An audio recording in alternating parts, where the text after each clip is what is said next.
Yes, and we're back again with another journal, and it's once again Jelly here for today. Today, hindi was. The reason I started na mag-journal nga ni, it was actually last year pa. Medyo magamoto ako nutok. So, I started this one, but nakita ko lang siya sa Instagram.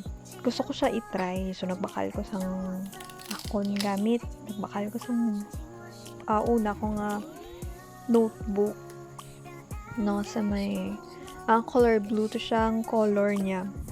I think you have seen one no if you have checked mga previews ko siguro nga mga videos. Actually namin siya no.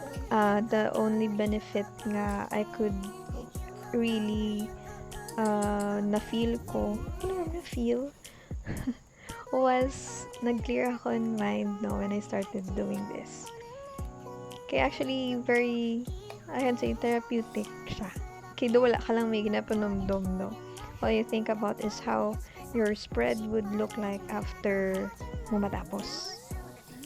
Because nag-start ko ni but actually no, if you, there are times nga namuda mo imo sulod sa imo mind, and then ang imo nga spread low ay man siya, if especially kung i-overthink mo no.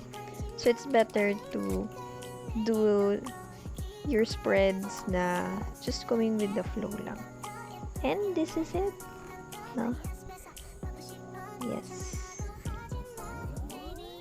till next time.